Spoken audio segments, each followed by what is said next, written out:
Hello, everyone, and welcome. We are here for another Smurfstream, leading up to the final week of our Smurfs role-playing game Kickstarter campaign.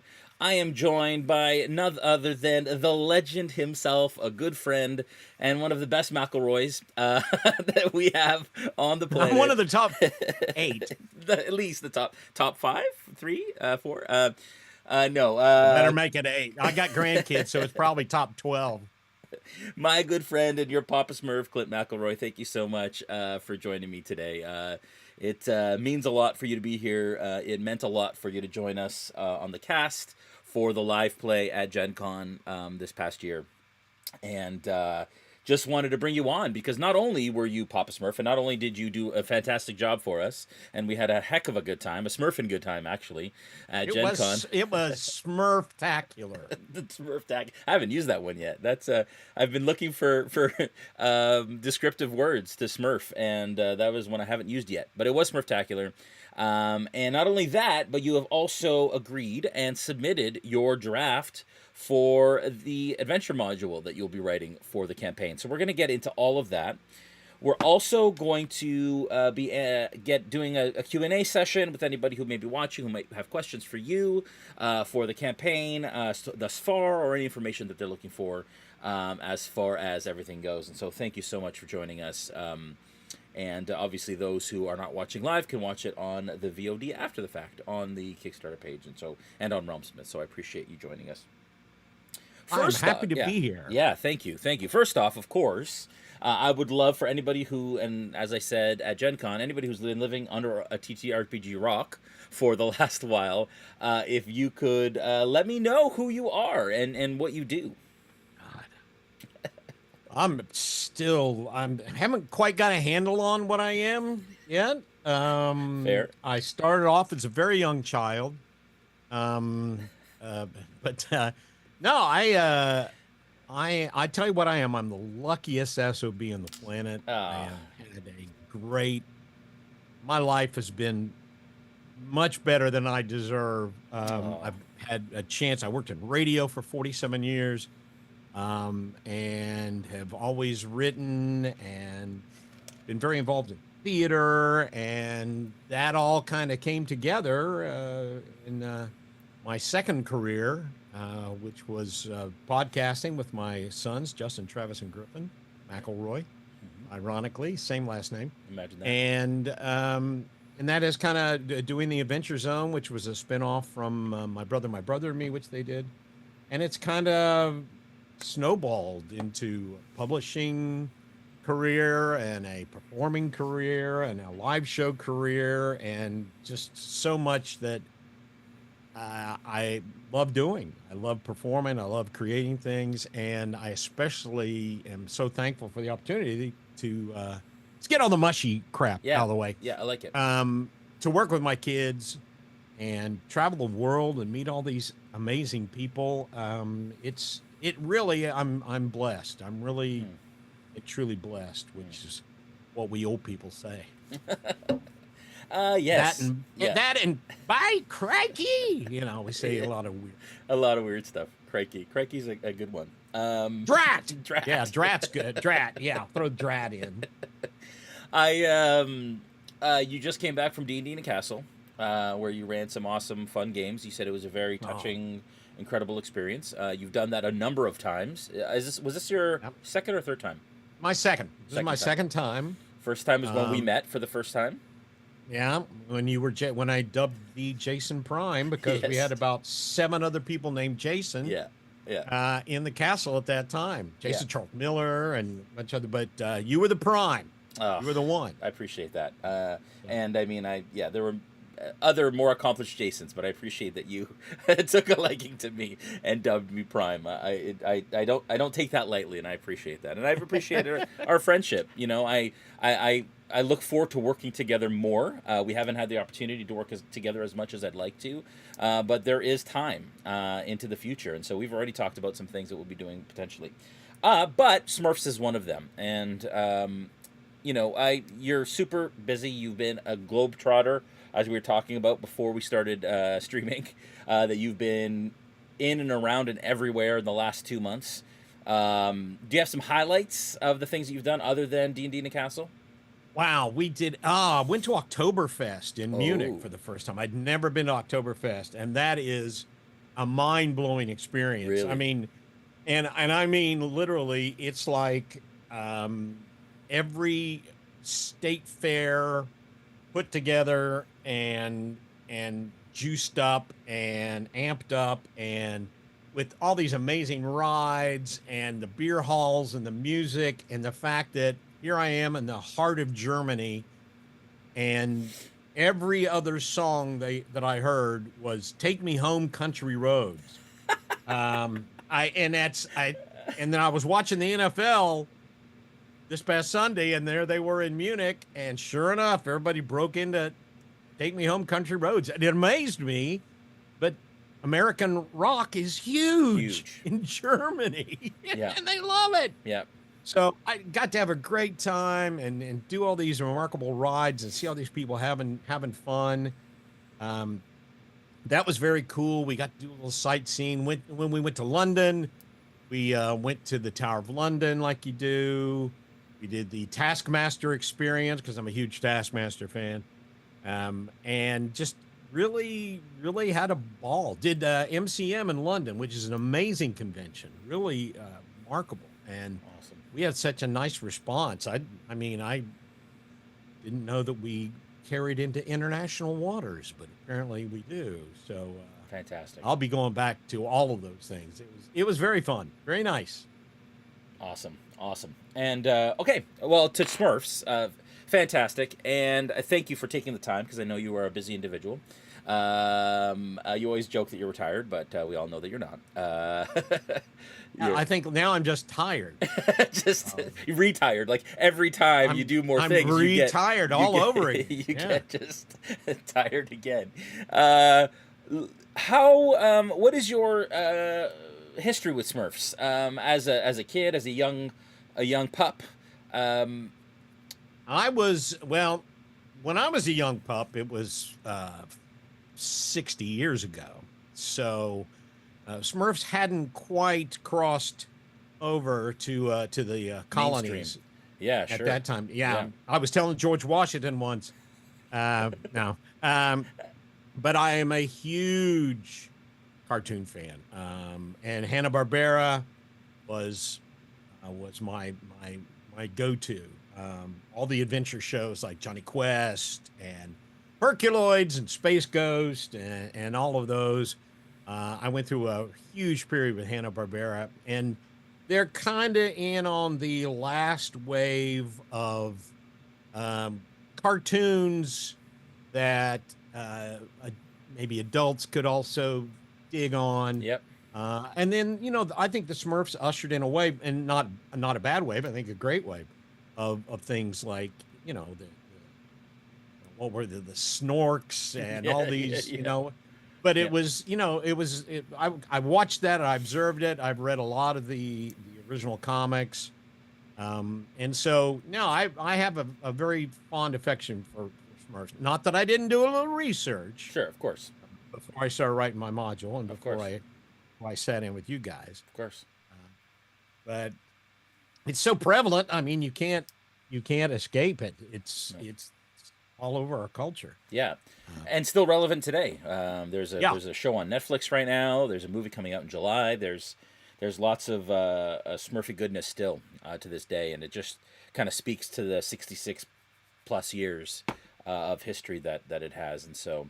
And it brings generations together, and we're seeing yeah. that a lot with this Kickstarter, where folks our age, I'll say our age, still remember and want to play, who have also younger children and some of us grandchildren, who can also potentially enjoy it, and it kind of has that ability to bridge the divide generationally, because it is such a timeless sort of brand and timeless set of characters. That they just can continue to live on. We had And let's face it, the fact that it's so based on community, family, getting along, and and kind of creative problem solving that really leans into RPG. I think Yeah. that the Smurfs, nobody, was bombarded by gamma rays and turned Yep. into a greenish blue Smurf. Yeah. Hulky Smurf. Yeah. Oh, I'm writing that one Yeah. down. Hulky That's the Smurf. next module. Yeah. There we go. Yeah. But yeah, I think a lot of positive stuff, and yet still there's a sense of danger and Yep. adventure and action in them that is very appealing as well. Yeah. And that's true too. It's maintained a sense of that innocence throughout the years, with some comedy and with some edginess in some cases. But it's just a wholesome thing, and so it's been an honor to be a part of it. I have casted a lot of folks in a lot of roles over the years in this ttrpg space that we I know that where we you're live in, going. and I'm telling you, there is not a single person that I have been, and I've cast Matt Mercer as Strahd, so that was a big one. But I'm telling you, there has been no one, including Matt himself, that has gotten more positive feedback in their role as you as Papa Smurf. I mean, when I posted that online, people died with affection. Died with affection. Is that possible? I guess you can die of a broken Yeah, heart. no, died from affection. Yeah, Yeah, they absolutely loved the fact that we had put you in and you had agreed to be Papa Smurf, because you are the Papa Smurf of the TTRPG community, as far as I'm concerned. Well, I'll take that as a positive. I think that's very much a compliment. I mean, the fact that, yeah, I like the fact that he's a father figure, which I'll take that gig any day. Yeah. Darn right. And it's so funny because he's not really, he leads by example a lot of the time. Mm-hmm. He doesn't dictate. He's not, he's a good leader. He lets them do their thing, and he was a blast to play. I love playing him, and the fact that I cosplayed on that day. I still have the shoes, and I didn't really even need to. I had the hair and the beard. I was ready to roll. Yeah. Yeah, it was great. You were fantastic, and what a pleasure to watch you walk in your blue and red get up, and thinking that everybody else was going to be cosplaying. Yes, I don't know where I got that. No, it was even better. for the sake of the bit, it was even better that you were the only one. Bit. Yeah, you gotta own the bit, Prime. And you did, and you absolutely owned it, and everybody loved it. Well, I still get comments about it. It was fantastic. Leading up to Gen Con, I mean, obviously, Smurfs are in our zeitgeist. They're core to our lore as humanity. But what was there any sort of? You had said that you prepared a little bit. You did a bit of research leading up. What did that look like? It's always fun to kind of understand, to get the mind of someone as prolific and as legendary as Papa Smurf. Well, the first thing I did, I went back and reread some of Peyo's old strips, old comics. Oh, that's great. And then it was I kind of worked a little backwards, because I had this idea of what I wanted to do in the module, and so it dictated that I needed to do some research. So I went back and watched a whole bunch of the early cartoons, and that was kind of my main research. Was watching.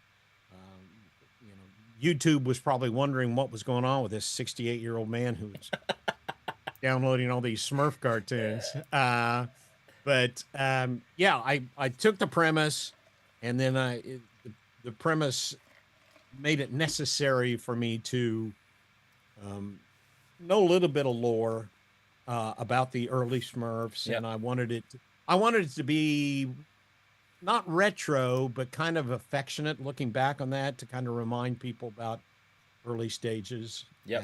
And that dictated my decision on the research I did. Yeah, and it was so great. I mean, there were so many moments. The dancing on the bridge, the moonwalk, like all of that was just so great.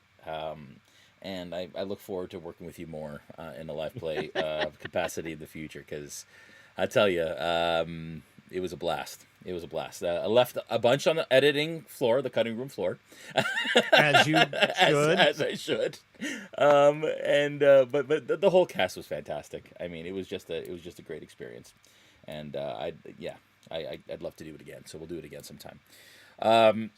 As far as the module goes, before we get into some questions, as far as the module goes, if you could give us kind of without giving away too much of the meat and potatoes of it, if you could give us just kind of like a surface idea of your concept, it was fantastic. I have reviewed it and I passed it on to our designer, who's going to take it to the next step, and then we'll get it into the book. What was your kind of approach to getting into it, and then also give us a bit of an overview. I always, I'm a big alternate history guy. Yeah. I've always loved science fiction and other premises. One of the first things I ever wrote was a graphic novel that I wrote for the old Eclipse Comics company. Whoa. Back in the 80s. Yep. I worked for Eclipse and wrote a bunch of titles for them, and No they kidding. said, "No, yeah." And so I came up with this alternate history called King of the USA. And as all things, I think when you're doing alternate history, like Harry Turtledove does, and some of those other authors, you find that linchpin. You find a tipping point where things could have gone another way. I saw a Bill Moyer TV special once about the founding of the United States of America and how very, very closely they came to establishing a monarchy instead of a democracy, because they really thought, monarchies worked pretty well for us. And that there was a lot of serious discussion among the founding fathers about creating a monarchy instead of a democracy. And so I kind of sprung from that, took King of the USA, and created a world in our current time, but with United States, which was the United Sovereignty of America, and had been run under a monarchy all these centuries. And so I wanted to find a similar kind of idea where the Smurfs were concerned. So I went back to one of the earliest, maybe the first cartoon, maybe the first Hanna-Barbera cartoon. Yeah. So at least showed here. And kind of based it off that introduction of Smurfette. Yeah. Which, if I was a Smurf back then, that would have been earth-shattering. All of a sudden, there's female Smurfs. Yeah. And I always thought that was kind of a turning point for that. Yeah. And so mine kind of takes that and springboards in kind of a what-if story. It works for Marvel, apparently. Yeah. Yeah, it worked all right. It did okay for So if you're going to steal from the best. Hey, steal and steal often. But so I have, yeah, and there's absolutely no similarity to Back to the Future. No, none at all. None whatsoever. Whatsoever. No. Maybe the title. That's the great thing about writing Smurfs. You just stick Smurf in anywhere, and it works. Absolutely. My next one will be about chariot races, and I'm going to call it Ben Smurf. You just dated yourself, by the way. Most people are like, Ben, what? Ben, huh? What? Yeah. Ben? I should have gone with Smurfticus. No, that's still what it is. Or the 10 Smurf Mandans. There you go. Anyways, now we're really dating ourselves. Hilarious. And that's great. I love it. I loved the concept when I read it. I can't wait. Kevin is in the chat, the designer, and he said he can't wait to review it. So we're excited to dig in and enjoy it and have it be a part of the books. We're super excited, and thank you so much for that. Cool. It's a great system. It really is very fun. I mean, there are some very strong RPG foundations that it applies, but it does it in a lighthearted way. It encourages creative thinking, which to me is the key to any successful RPG. and I think there's a sweetness to it, but at the same time, there's an element of danger. There's an element of excitement, which you would have if you were a strawberry high or Yep. a mushroom high or Yeah. Yeah. whatever. Yep. It's not realistic to not think that, but the Yeah. gameplay is easy. Um, and when you ran the game, and when I read the original game description, when I worked on my module, and when you ran the game, it was very obvious to me that it was very leaning into collaborative storytelling. Yes. It is not designed for a game master to come in and dictate everything, but at Yeah. the same time, it's not so open-ended and loose. Yeah. I think there's one point in my module that I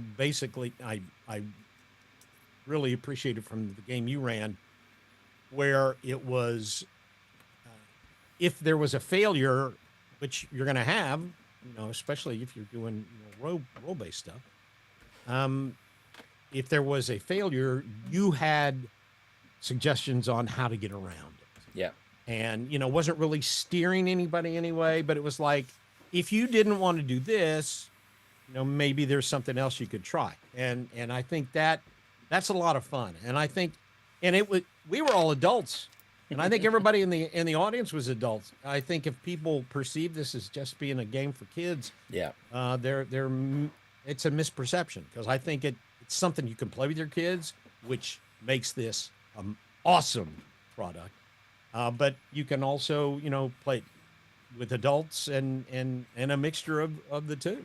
Yeah, totally. And Kevin's he's done a fantastic job in the designing of the system where it does do that. Like, it allows even a storyteller not rolling dice, other than adventure Right. mechanics and building the adventure and stuff like. But actually, in gameplay, isn't rolling dice, because you're just focusing on telling story. And how accessible is that to someone who is overwhelmed potentially by being a game master and a storyteller? Right. And to be able to just jump in and create a story and then lead people through it was actually very nice. It felt good to do that as a storyteller at Gen Con and not have to worry about having to roll and just setting difficulties and so on. So Right.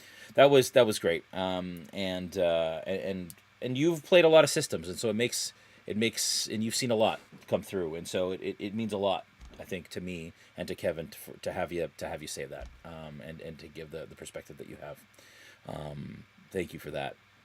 And I was actually going to ask you what you thought of the system. Was going to be my next question. So it is fun, it, yeah. and it's easy to understand. It's at first read, you think, wow, I've got to remember to do that. I can remember, but it's all laid out for you, and it's all right there for you. And you have things like the Smurf berries, where people can be rewarded for things, and I think it's a firm enough foundation to enable the fun, loosey-goosey, improvisational kind of attitude, and it's a terrific system. I've told all my kids and all my grandkids about it. And, I think it is quite a success. Thank you very much. We do have a question, and if anybody has a question for Clint, it doesn't necessarily just have to be about Smurfs. It can just be about life and in general. But we do have a question. Will the GM need to know a lot of the lore before running this module, or will the need to know stuff be in the module? Is the question. In my module, you don't need a lot of lore. Yeah. It's very self-explanatory, and I'm sure Kevin will be able to fill in the gaps. I relied on the reality of Smurfs. Boy, there's a reality of Smurfs. Yeah, right. Check my yard. Yeah. But everything that I used, I described. So if it was a character, or if it was a place or something that you didn't know, you didn't need to know it. And like I said, mine is very referential, and all those references are explained. So no, you could sit down and I think open it up and go with it, and not need to be a Smurf expert. Yeah, a good. smurfing expert. Awesome. When you created the module, and you went through the process of doing so, I mean, you said you like the historical kind of topsy-turvy, timey-wimey fun stuff. Were there any other considerations that you had going into it, or even ideas that you had that maybe hit the cutting room floor that you didn't necessarily go along with? Within the module, Yeah. I had a few things that just uh, really kind of took you down the rabbit hole. Matter of fact, maybe one of them was going down a rabbit hole. But they were, I think, I've never had any trouble coming up with ideas. Um, but I think it takes a concerted effort, and it takes planning to see what does work, what doesn't work. And another consideration was I didn't want to always have to rely on the players making the same kind of rolls, Yeah. doing the same kind of checks. Yeah. I wanted to make sure that the challenges would be balanced so that it wasn't always a physical thing. It wasn't always a magic thing. That the other things like mind and emotion and things that are very important in Smurfs in the game. Uh, Everybody kind of got a fair share, a fair Yeah. shake Great. of it. Because your players are all going to be different. They're all going to have different skills, and that's always one of the one of the balances when you're playing an RPG. There may be something that you, as a player, know or could do. Doesn't necessarily mean that your character knows or can do it, and Yeah. vice versa. Yeah. And so it's important, I think, to keep a balance of physical challenges, mental challenges, um, observational challenges, a lot of mind checks and everything else. And there were a few things that I said, well, okay, we had something like that. I don't want to, have another fight. Yeah. And so that was about the only thing. I think there was some weeding out of things that, I wanted it to be fresh. I wanted it to be something different every time they turned a corner, that they were combating something.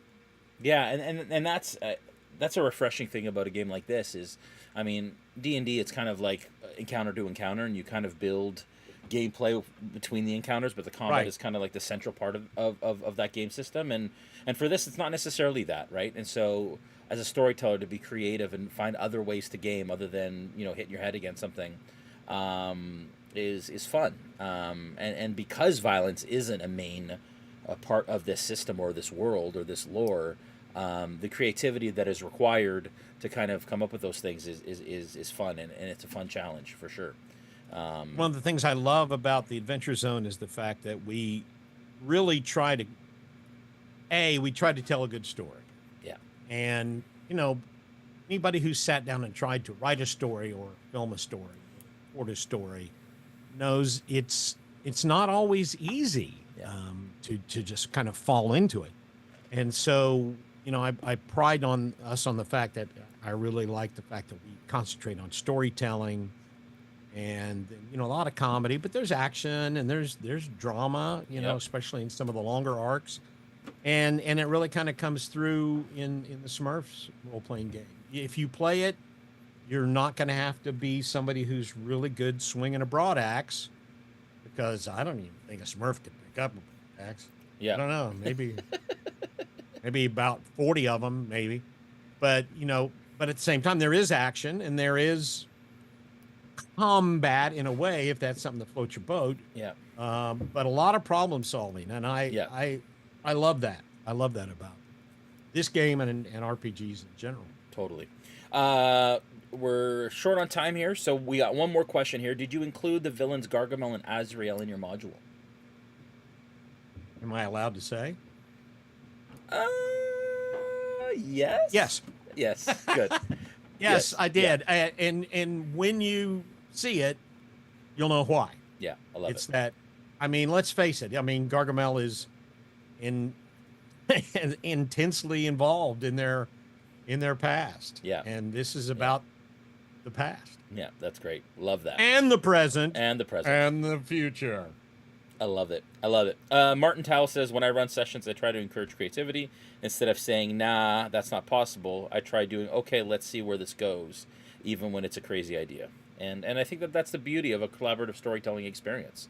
I think that, you know, the yes ands or the no buts, you know, are this system allows that. And if you watch the live play that we did, there's a lot of that. Yeah, and it's inherent in this system in the fact that it's not a game master, Yep. it's not a dungeon master, Yep. it's a storyteller. Yep. And so, you know, that's what we all are in this game. Everybody's a storyteller, but the storyteller is designated to make that story, not kill characters Yeah. or reward them with gold. Yeah, totally. Okay, last question. What do you, Lucy Martinez asks, what do you hope your players will take away from the module?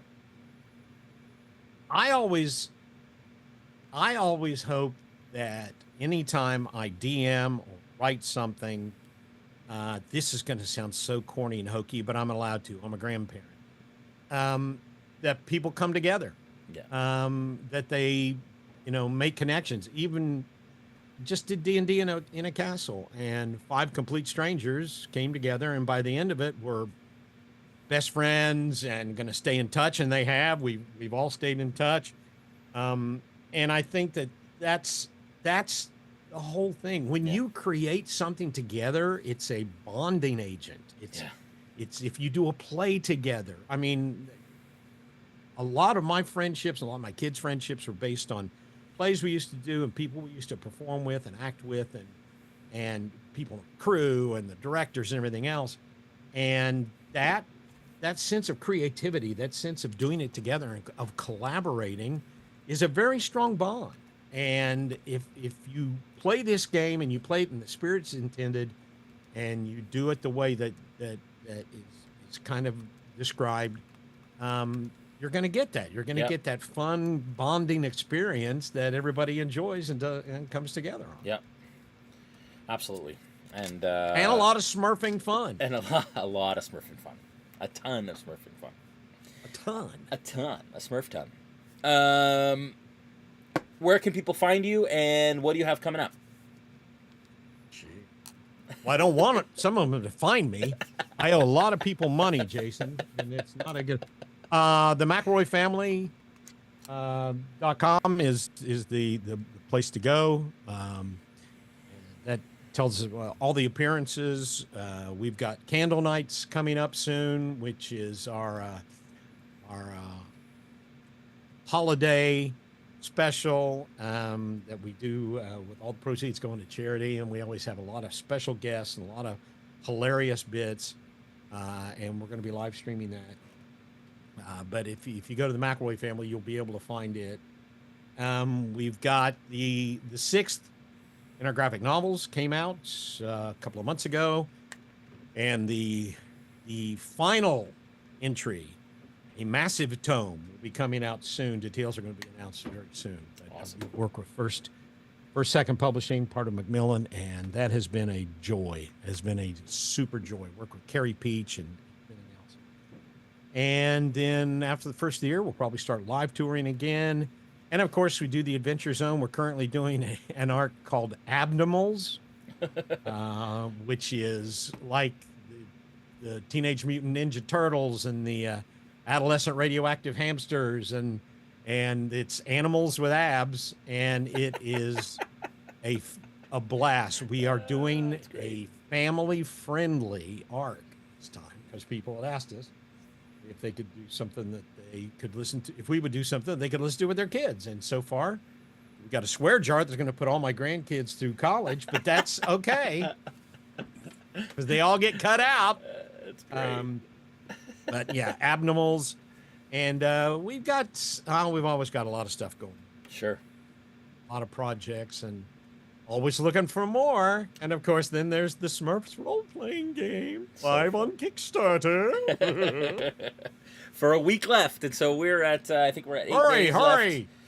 And we're excited to see where we end. I mean, it's been a successful campaign so far. We're so thankful to all of those who have supported and have pledged. Thanks again, Clint, for joining us, as always, my friend. It is always a blast to Anytime. hang out, and we need to do it more. We do not do this enough. I agree, Prime. I agree. Give my and- best to your wonderful family. Oh, I will. Absolutely. 100%. And for those who are watching, we've actually unlocked the third social goal on the Kickstarter campaign. And so that is Grandma Smurf, who we have unlocked to add as a playable character in the game. And so Clockwork was the second one, and the first was Wild Smurf. And so Grandma Smurf has now. That will be made available, and you will see that on the campaign live very, very shortly as I update it after this stream. Thank you again, Clint. Thank you, everyone, for watching. Stay tuned. Jump in. We only have a week left. We will be announcing a last kind of 2-day surprise bonus soon. And so stay tuned for that. Have a great one, and we'll see you on the other side. Take care, y'all.